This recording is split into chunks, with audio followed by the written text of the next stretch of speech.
Hello guys, my name is Drishti and welcome to my YouTube channel. मैं यहाँ पे तुम्हें कोडिंग सिखाने वाली हूँ। ठीक है, मन स्टैक डेवलपमेंट। बेसिकली वेबसाइट्स कैसे बिल्ड होती है, वेब एप्लीकेशंस कैसे बिल्ड होती है, क्या बैक एंड फ्रंट एंड होता है, और मोस्ट प्रोबेबली हम back and plus front end दोनों देखने वाले हैं। तो हम फुल स्टैक डेवलपमेंट करने वाले हैं यहाँ पे with projects and some questions, जिससे कि तुम्हारी अंडरस्टैंडिंग अच्छी हो पाए। सो ओवरऑल जो है, हम ये सारी चीज़ें देखेंगे बेसिक टू एडवांस लेवल तक, जिससे कि तुम्हें आइडिया हो कि कैसे चीज़ें वर्क करती है बेसिक लेवल से। और स्टेप बाय स्टेप होगा। तो अगर तुम कोई ऐसे इंसान हो जो टेक वर्ल्ड में घुसना चाहता है तो वो भी इस चीज़ को देख सकता है। और अगर कोई अपनी side by side skills improve करना चाहता है तो वो भी इस पर्टिकुलर कोर्स को देख सकता है। ओके। मैंने कभी इससे पहले यूट्यूब पे वीडियोस नहीं बनाई है, तो अगर तुम्हें लग रहा है कि इसमें कुछ प्रॉब्लम है या कुछ है, I could change something, so you could drop your opinions in the comment section. So let's start. तो हम सबसे पहले जो चीज़ जो हम देखने वाले हैं वो है व्हाट इज इंटरनेट। इंटरनेट क्या है, इंटरनेट काम कैसे करता है, और बेसिकली जो बेसिक लेवल पे हम देखेंगे। इतना नहीं है कि बहुत ज़्यादा डीप डाइव करना है हमें इंटरनेट पे, बस पता होना चाहिए। अगर हम इंटरनेट की डेफिनेशन देखें तो a world wide system of interconnected computers. मैंने बोला कि interconnected computer networks. It doesn't mean कि तुम्हारा पीसी हो, कंप्यूटर हो, लैपटॉप हो, उसी के बारे में बात हुई है। कोई भी इलेक्ट्रॉनिक डिवाइसेस हो सकता है, पीसी, राउटर, कंप्यूटर, फोन। ठीक है, and electronic devices that communicate with each other, जो एक दूसरे से कम्युनिकेट करते हैं। पूरे वर्ल्ड में जितने भी कंप्यूटर्स होते हैं जो एक दूसरे से कम्युनिकेट करते हैं थ्रू वाईफाई, यूएसबी केबल या कुछ भी, उसे हम कहते हैं इंटरनेट।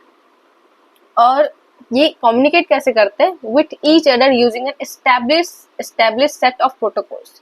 प्रोटोकॉल्स तुम ऐसे समझो जो set of rules and regulations होते हैं, क्योंकि अगर हमारे पास set of rules and regulations नहीं होंगे तो इंटरनेट यूज करना थोड़ा सा रिस्की हो जाएगा, हैकिंग वगैरह हो सकती है इजिली एंड ऑल। तो जब भी वेबसाइट्स बनती है या कोई भी डेटा ट्रांसफर वगैरह होता है तो उसमें कुछ सेट ऑफ प्रोटोकॉल्स पहले सेट किए जाते हैं। वो बेसिकली रूल्स एंड रूल्स वगैरह होती है, इतना डीप में नहीं जाना। ठीक है, वो चीज सेट ऑफ प्रोटोकॉल्स उसे कहते हैं।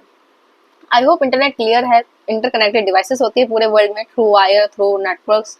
जैसे कि अगर दूसरी कंट्री से हमारे यहाँ पे नेटवर्क आ रहा है तो जो समुंदर होता है उसके नीचे वायर्स बहुत ज्यादा होती है। अगर तुमने कहीं पे देखा हो या फिर तुम सर्च करके देख सकते हो, तो बहुत मोटी मोटी वायर्स होती है जिसके थ्रू वो भी दूसरी कंट्री के नेटवर्क हमारे कंट्री तक कनेक्टेड है।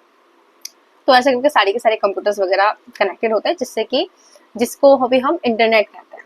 अगर हम थोड़ा सा इसका भी एग्जांपल देखें, फॉर एग्जांपल अगर मेरे पास कोई लैपटॉप है, मान लो A, and the B is my phone, और मैंने दोनों को यूएसबी केबल से कनेक्ट कर दिया। तो अगर मुझे अपने लैपटॉप से फोन में कोई मूवी डालनी हो या फोन से लैपटॉप में कोई कुछ डालना हो तो मैं वो इजिली कर सकती हूँ, क्योंकि वो दोनों कम्युनिकेट कर रहे हैं थ्रू द यूएसबी केबल। ठीक है। सेकेंड थिंग इज, अब देखो यार, मेरे पास जो लैपटॉप है या पीसी है या कंप्यूटर है, उसको मैं कभी भी एंड एनी मोमेंट बंद या चालू कर सकती हूँ, ऑन एंड ऑफ, राइट।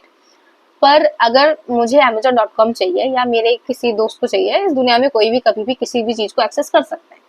तो उसके लिए कोई एक ऐसा सर्वर होना चाहिए या कंप्यूटर होना चाहिए जो 24/7 ऑनलाइन हो, जिसका सर्वर जब भी हम एक्सेस करना चाहे तब हम कर सकते हैं।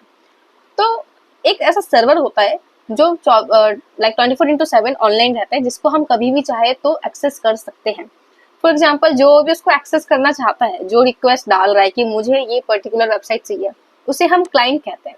अगर मैंने बोला www.amazon.com, तो मैं क्लाइंट हूँ और मैं चाहती हूँ कि जो मेरा पर्टिकुलर वेबसाइट है वो आए, है ना। मैं इसके लिए रिक्वेस्ट कर रही हूँ, तो ये रिक्वेस्ट जाएगी सर्वर के पास, फिर सर्वर भी मुझे लाकर देगा इस पर्टिकुलर वेबसाइट को।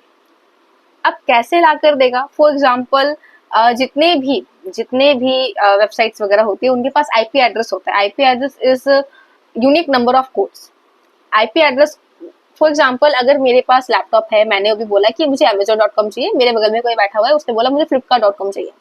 तो ये चीज कैसे वेरीफाई होगी कि जो पर्टिकुलर वेबसाइट मैंने बोली है, रिक्वेस्ट की है, वो मेरे ही कंप्यूटर में आए, और जो पर्टिकुलर वेबसाइट उसने बोली है वो उसी के लैपटॉप या कंप्यूटर में आए, है ना। तो उसके लिए हमारे पास आईपी एड्रेस होती है। आईपी एड्रेस से ये चीज भी इंश्योर होता है कि जो चीज तुमने रिक्वेस्ट की है वो तुम्हारे पास ही आनी चाहिए। अगर तुम किसी के पास कॉल लगा रहे हो तो उसके पास लाइक 10 डिजिट ऑफ नंबर्स होते हैं, राइट। और जब तुम उसके पास कॉल लगाओगे उस इंसान के पास, तो उसी के पास कॉल लगेगा, किसी और के पास नहीं लगेगा।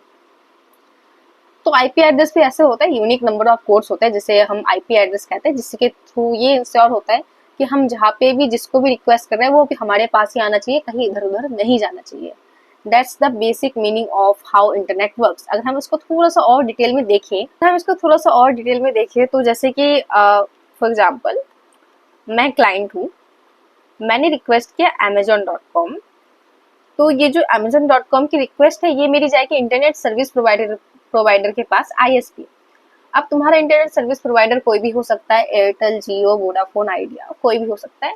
वो बोलेगा कि देखो भाई मेरे पास amazon.com नहीं है, तो जो इंटरनेट सर्विस प्रोवाइडर होगा वो जाएगा तुम्हारे डीएनएस के पास, domain name system. Domain name system क्या होता है? Domain name system is something like, ऐसा समझो तुम कि एक बुक है या डायरी है जिसमें बहुत सारे नंबर्स हैं, और वो नंबर्स ऐसे लिखे हुए हैं। अगर तुम उसको जाकर बोलोगे कि भाई मुझे ये वाला नंबर ढूंढ के दो, तो वो जाएगा, जाके सर्च करेगा, ठीक है ठीक है ठीक है ठीक है, ये वाला नंबर है, इस नंबर के आगे ये नाम लिखा है, इसका मतलब कि ये वाली वो पर्टिकुलर चीज रिक्वेस्ट कर रहा है, या ये वाला नंबर वो रिक्वेस्ट कर रहा है, तो तुम उसको लाकर दे दोगे, ये लो भाई तुमने जो नंबर मांगा था वो मैं लेके आ गया। अब फॉर एग्जाम्पल जैसे कि हम एक चीज देख लेते हैं, तुम ये वाली वेबसाइट चेक कर सकते हो, nslookup.io।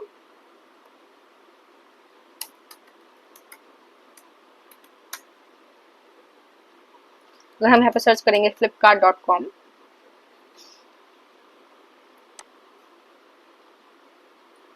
तो यहाँ पे इसका एक आईपी एड्रेस आ गया है। और अगर मैं अब इस आईपी एड्रेस को यहाँ पे सर्च करूं, तो मेरे पास खुल के आ गया है flipkart.com। मैंने flipkart.com नहीं टाइप किया था, मैंने टाइप किया था उसका आईपी एड्रेस। अब जब तुम एक, मैं जैसे बता रही हूँ ना कि एक डीएनएस सिस्टम होता है, डीएनएस में ऐसे मानो कि तुम बहुत सारे नंबर्स लिखे हुए हैं, वो नंबर्स जो है वो उन पर्टिकुलर वेबसाइट के आईपी एड्रेसेस है। सबके अपने अपने यूनिक आईपी एड्रेस होते हैं और उनके कुछ नाम होते हैं। जब तुम इसको रिक्वेस्ट करते हो तो वो उसका नाम नहीं ढूंढता, वो उसका आईपी एड्रेस ढूंढता है कि तुमने क्या आईपी एड्रेस सर्च किया है, फिर वो तुम्हें ये पर्टिकुलर वेबसाइट लाकर दे देता है। That's how our internet works. I hope इतना तुम्हें क्लियर है, बहुत ज़्यादा इजी है। क्लाइंट होता है, क्लाइंट जो है वो कुछ भी रिक्वेस्ट कर सकता है, amazon.com, flipkart.com, whatever। वो जाएगा इंटरनेट सर्विस प्रोवाइडर के पास तुम्हारी रिक्वेस्ट लेके। इंटरनेट सर्विस प्रोवाइडर बोलेगा कि देखो भाई मेरे पास नहीं है, तो इंटरनेट सर्विस प्रोवाइडर जाएगा डीएनएस के पास, domain name system. Domain name system अपने पास जाके चेक करेगा कि जो इन्होंने वेबसाइट सर्च की है या जिसके लिए इन्होंने रिक्वेस्ट की है वो मेरे पास है या नहीं। उसको भी अपने अंदर अगर मिल गया तो तुम्हें वो सर्व करके दे देगा, और अगर नहीं मिला तो नहीं दे पाएगा। Simple, okay.